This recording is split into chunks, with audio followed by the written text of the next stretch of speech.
it has gone leaps and bounds and moved rapidly onward with the number of practitioners, as can be seen by the competitions that we've had both locally and internationally.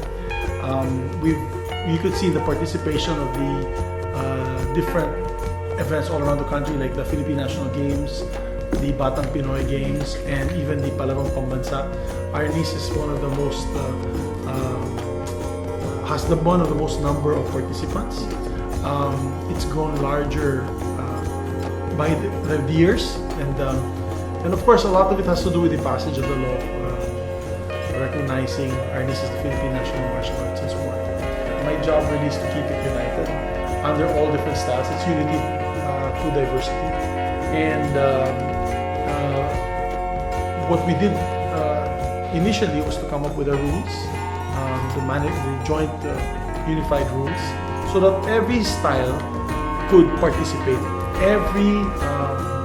Every club, every organization of Arnis, every school can participate with our rules. So that's the first thing we did. It took us almost a year to be able to achieve that, because we had to consult everybody, and now we're happy to announce that PCAF, Philippine Eskrima Kali Arnis Federation, has finally what you call a unified rule system, unified set of rules, wherein all styles, whether you are Kali Sinustrissimo, 12 Pares, Balintawak, whether you're modern Arnis, whether you're Lameco or any other style, can participate. Unlike before, it was limited to a particular set of rules, which is also linked to a particular style. Those from other styles, like I'll give an example. Before, the Visayas and Mindanao groups would not really participate over the old rules. But now, because we've included, for example, live stick competitions and double stick competitions, now all the styles can participate, all these schools and clubs. It's not yet considered a regular event of the SEA Games, unless it is hosted twice in a row, twice in a row. And that's why we're hoping that our good friends in Vietnam, which we'll be hosting next, will also host Arnis. But I'm confident and hopeful that Vietnam will host Arnis, because they have a very strong team. As a matter of fact, Vietnam is the one that will give us a run for our money. They've been participating since 1991. 1991, 2005, two times that we hosted the SEA Games, the last two SEA Games, they participated in the Arnis competitions. And now I think they're one of the most prepared teams next to the Philippines.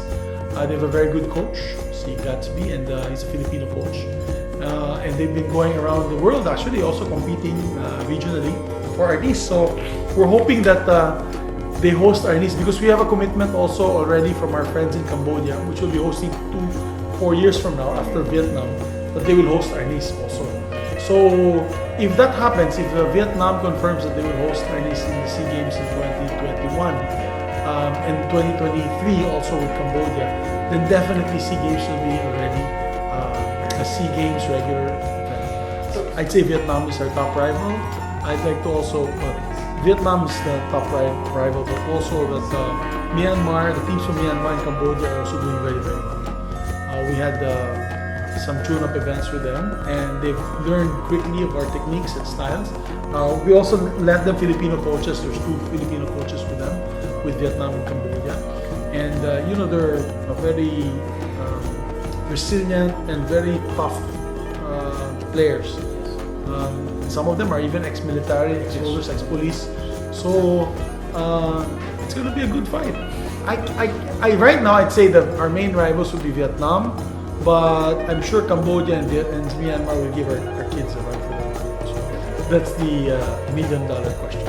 That actually, I think, sir, last year we promised 15 gold medals. We promised 15 out of the 12, but I managed our expectations by saying we'll try to win overall championship. Overall championship meaning maybe over 10 medals. We're looking at 11 to 12.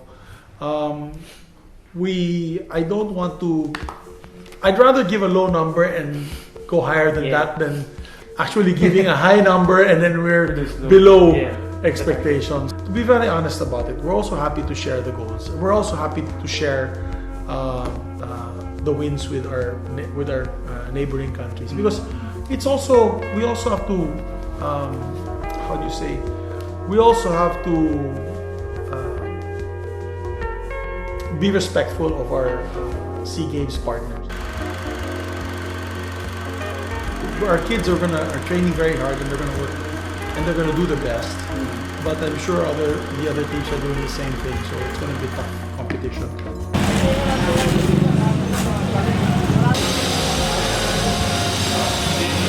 Ako po si Jada May Soriano from Pasay City South High School. And I'm Rose Ashley Monville po from Philippine State College of Aeronautics, part po ng National Arnis Team. Ipapakita po namin yung best po namin and yung mga pinag-trainingan po namin, lahat po ng efforts namin sa upcoming SEA Games, which is sa this coming December po. And we make sure po na mag-uwi po kami ng gintong medalya para sa Pilipinas. Ayun po, sobrang proud kasi yun nga po, matagal pong nahimlay yung Arnis sa Southeast Asian Games. So kami po yung parang nandito na magpe-present ng Arnis sa Pilipinas. Sobrang proud po kami na kami yung nandito para i-represent yung Philippines. My name is Billy Joel Valenzuela from Baguio City. My name is Elena Lapas from Baguio City. Big opportunity na nabilang sa isa sa 20 players na maglalaro sa SEA Games po. Wala akong masabi kundi blessed nangyayari. Para po sa akin, isang mahalagang misyon ang makasali dito dahil napakaraming bata ang gustong sumali sa mga laro at isa ako sa napili.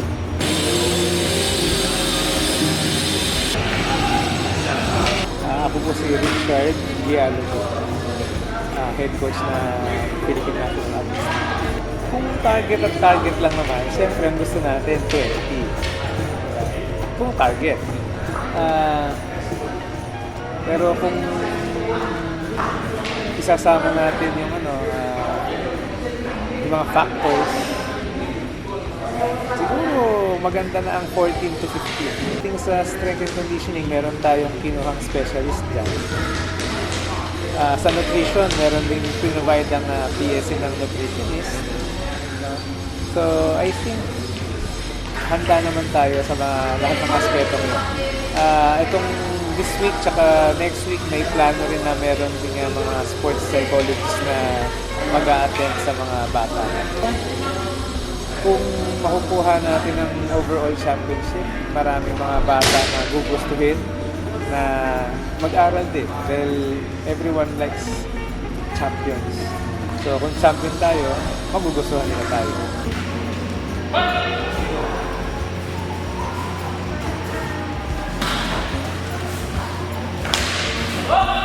If the critics will see that we host the SEA Games competition very well, very fair with the judging, no complaints, everyone is happy, and hopefully we win a number of gold medals for the country. I think that's one way of proving our critics wrong, that we're actually doing something right. And so it's a learning process, and as I said, we can't stop people from commenting, and there still will be a faction, but our position is an open door policy, meaning wherever club you're from, whatever group you were affiliated before, we do not look at that. We look at looking forward as a united federation. With that said, what's the next step for us is the IF, because there's several federations out there.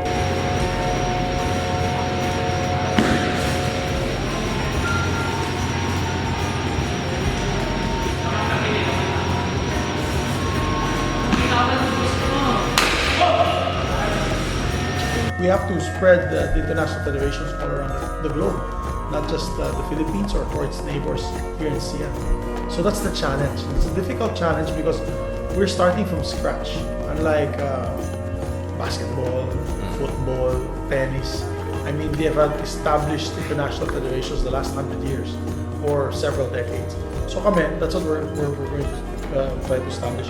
Our IF, the week after, already has about 50 to 55 countries participating in the world tournaments. But we still want to increase that number. And within those countries kasi, they do not recognize, some of the federations still do not recognize WCAF as the IF because they have their own federation. So the deal there is, if we really want to become an Olympic sport, we have to get our acts together, be united under an international federation so that we can become an Olympic sport. And that's I think that's our dream down the line in the next 10 years. We're looking at the next 3 years to become a Southeast Asian Games regular sport. We're looking at the next maybe 6 years, hopefully to become an Asian Games sport.